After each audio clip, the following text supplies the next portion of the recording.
Hello everyone, and welcome to Hill Street. Today's story is Dear John, A Letter to the Undead by horror writer 1717. If you end up enjoying this story, please leave a like. And if you enjoy hearing stories from me, please subscribe and become a resident of Hill Street and let me know how I'm doing in the comments. Now, let's get to this nightmare. My name is unimportant, but what I do is, I'm a member of an elite unit you'll never hear of. We contain incidents of all kinds.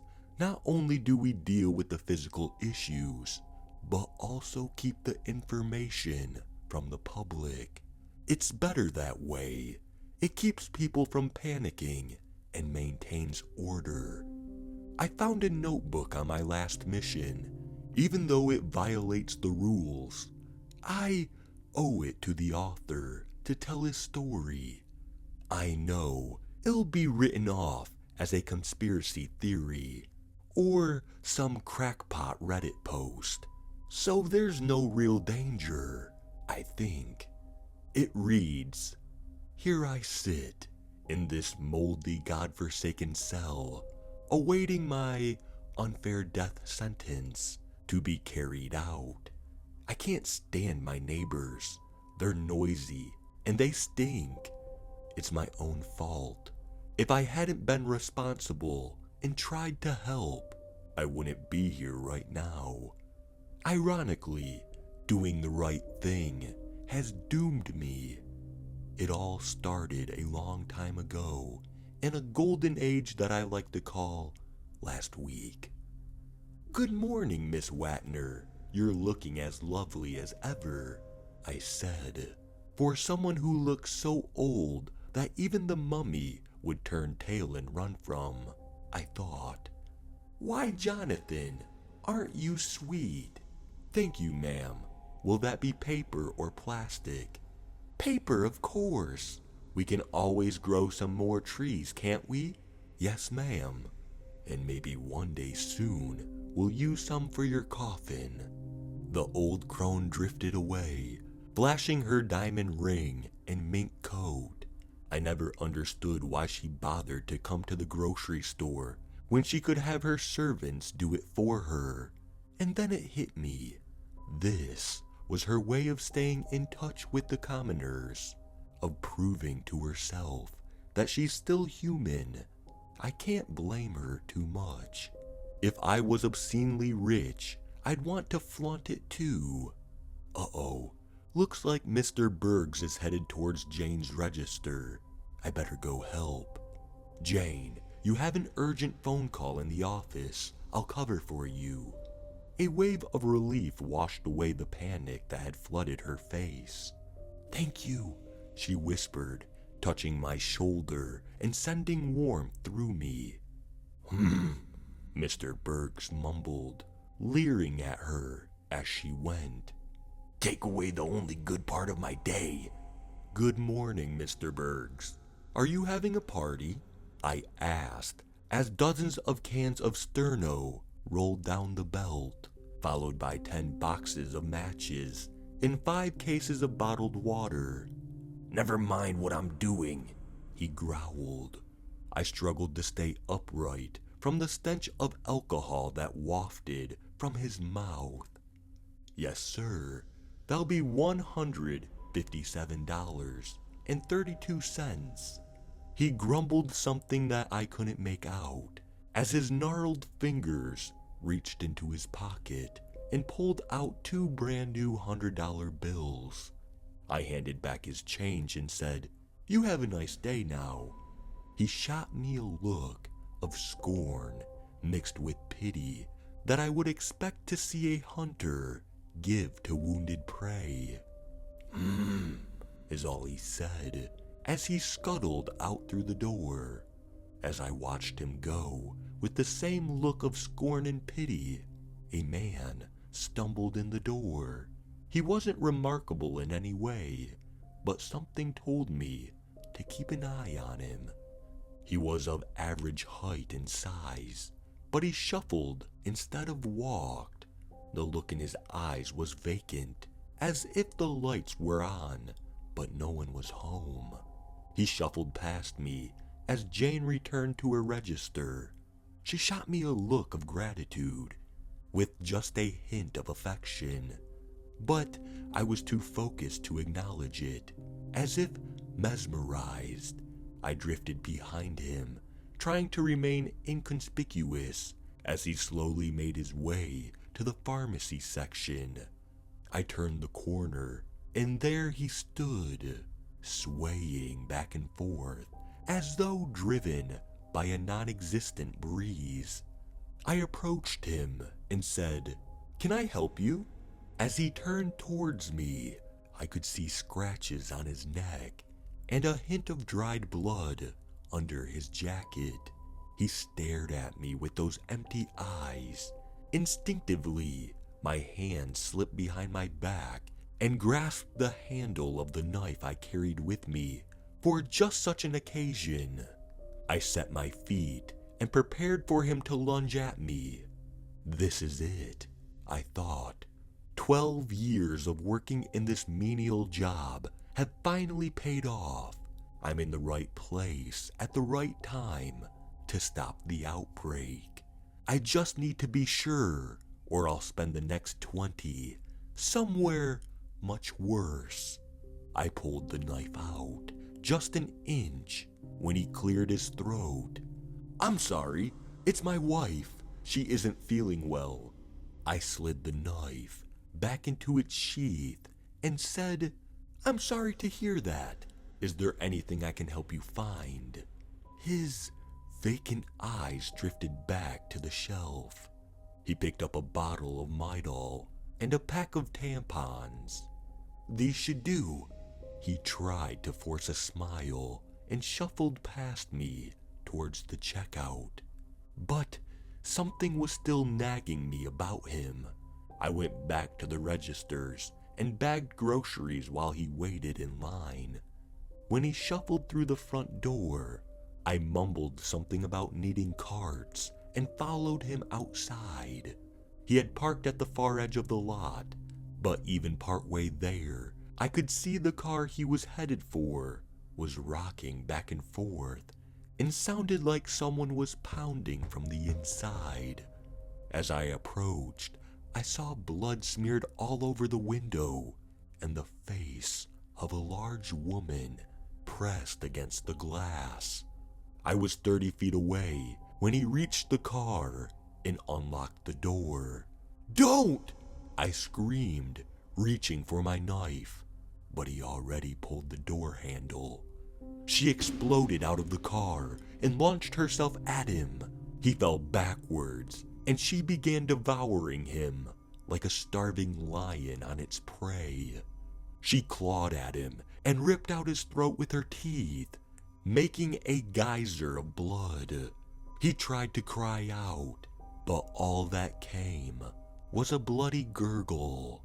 I shook off the shock of the pure, stark reality of the situation and took advantage of my opening. I held my knife over my head, closed my eyes, then swung as hard as I could. I missed on the first try and only managed to slice off her ear. Needless to say, that got her attention. She ceased gorging on him and turned towards me. Crap! I tried to ready myself in a defensive stance, but she lunged at me, growling. I held the knife in front of me and she impaled herself on it. Unfortunately, it sunk into her neck. The force of her impact knocked me onto my back. I nearly lost consciousness when my head bounced off the pavement. My vision swarmed as she snapped her bloody teeth at me. I held her at bay with the knife that was still lodged in her throat, the same knife I would need to kill her. After a quick moment's thought and a frantic plan, I shoved my forearm into her chest and yanked my knife free. I lost ground in the process and felt her teeth scrape my nose as I swung the knife around and buried it in her ear. It looked like a movie on pause. She stopped with her mouth frozen open, then slowly rolled off me. I sat up as best I could, stared down at her, pulled my knife out, and shoved it in his ear just before he turned. "Freeze!" came a yell from behind me. I turned to see 3 police cars with lights flashing. 6 officers all pointed their guns at me. "Drop the knife, get on your knees, and lace your fingers behind your head," the officer said. "Are you kidding me? I just saved everyone," I said, incredulous. "Do it now, or we will shoot you." My knife clattered to the ground, and I did as I was told. In a heartbeat, I was cuffed and stuffed, riding towards the station. "Third-degree murder! Are you nuts?" I yelled at the attorney seated across the table from me. "That's the best I can do. You brutally murdered 2 people in broad daylight in front of dozens of witnesses. They weren't people anymore. Let me guess. You thought they were—" "Yes, I did, and they were." He threw his paper into his briefcase and started towards the door. "I'll register an insanity plea if you want me to." "I'm not insane. You have to listen to me. We can stop it, find out who those people were and where they came from. The police in that town need to be alerted." He paused and rolled his eyes. "I already know who they were and where they're from. Michael and Sarah Weston. They lived right here in Forest Creek. They both worked at the hospital. She was a nurse, and he worked in maintenance." I slumped in my chair. It's over. There's no way I can stop it if it started in town. The guards took me back to my cell, where I sat in quiet desperation, trying to decide what to do next. I took the tablet and pencil that I'd been given when I was booked in and started writing this as a bit of history. Right now, it's just so I can keep the event straight in my own head. I'll call it Dear John, a letter to the undead. By the time I'm done writing this, there won't be anyone left alive to read it. It only started yesterday, when my life was still uncomplicated and boring. When I was done writing, my wrist hurt. Logging down the demise of humanity will do that. I tried to warn the officers when they would pass my cell and at meal times. It became a litany. Is there anything strange going on in town? Do you have enough food, water, and ammo at home? Is your family somewhere where you can protect them? My concern was met with scorn and even alarm. I guess they felt threatened by my questions. I don't know why. After a while, the officers came through less and less. That was when it happened. My cell window looked out towards the truck stop. I was laying in my bunk when I felt as much as I heard the explosion. I jumped up and stared in shock at the tanker truck that was in flames, sending black smoke pouring into the air. 5 minutes passed, then 10, and still no fire trucks had arrived. With little wind, the smoke had settled at street level, making visibility near zero. An hour later, the wind picked up and blew away the haze, just enough to see the sun riding low on the horizon. That's when I saw them. They were shambling through the haze, unfocused, with no direction. They just came.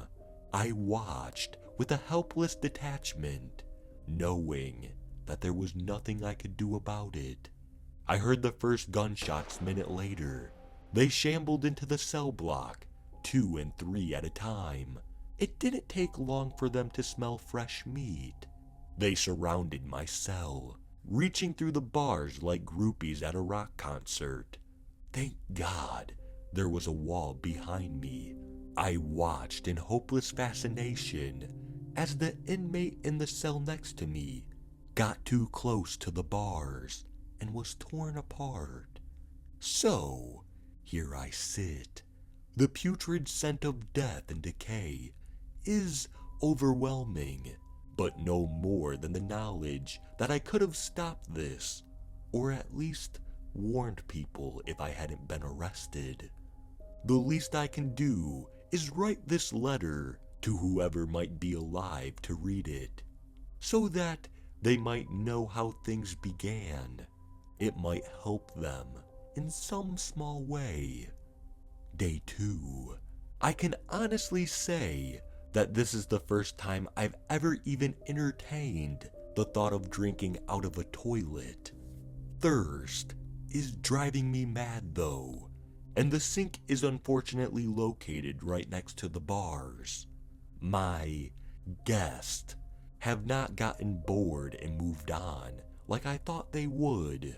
If anything, they seem to have doubled in number. On the plus side, all the growling and jolting keeps me awake so that I wouldn't have to worry about being grabbed in my sleep. No, I can be sure I'll be awake and alert so that I feel every set of teeth as I'm slowly devoured. It's always good to think positively. One of the deputies had made his way to the front of the cell. The keys to the cell dangled tantalizingly from his belt. I'm hypnotized by them. I can go insane just thinking about the possibilities. But the fact of the matter is I know I would be dead before I shoved the key in the lock. It does make me smile though, knowing that the Walking Dead are too brainless to realize that they literally hold the key to my demise. Day 3. I did it. I'm not proud of it, but the overwhelming thirst drove me to it. Unfortunately, there's not much left in the bowl. I flushed to see if the water level would rise again, but it didn't. I've kept the bowl clear of contaminants though. I have taken some small measure of revenge against my future killers by relieving myself in their open mouths. I become a fairly accurate shot too. I stand just out of reach and then fire away. They do draw back from it, but I don't know why. I'm sure it doesn't even register in their dead brains. It's still strange though. The ones that I hit don't return. Day 4. I can't stand the relentlessness, overwhelming, crushing thought that I'm powerless, that at some point I will succumb. I'm going to try to grab the keys. I don't know what I'll do from there, but it's clear that help isn't coming. If I want to survive, I'll have to do it on my own. Day 5. This will be my last entry. I can't believe what a fool I was. Even though I was able to grab the keys, I paid for it dearly. 2 of them got a hold of my arm and bit right through it. I wrenched away with all my strength, screaming in sheer agony as my injured arm ripped away from my body, leaving them with a snack and me with a bloody stump. I'm bleeding out as I write this. I haven't even tried to stop it. I'd rather die this way than be ripped to pieces by these creatures. At least it's on my terms, not theirs. If someone finds this, I hope that something in these pages will be of some help. I only wish it could be more. Maybe by keeping these creatures distracted here, someone else will have a fighting chance to escape. I hope so. Goodbye. I destroyed the notebook. Standard procedure. Contain the threat. contain the information. That's what we do. It was a big deal locally, but we were able to keep it out of the national news. We told the public there was a toxic gas leak that made people sick, but it was being contained. The explosion at the gas station was covered as a random accident. It did help us with the cleanup though. Nothing like a giant fire to throw all undead bodies in. I salute this unfortunate soul for his brave sacrifice. I just wish we'd been called in sooner. We might have been able to save him.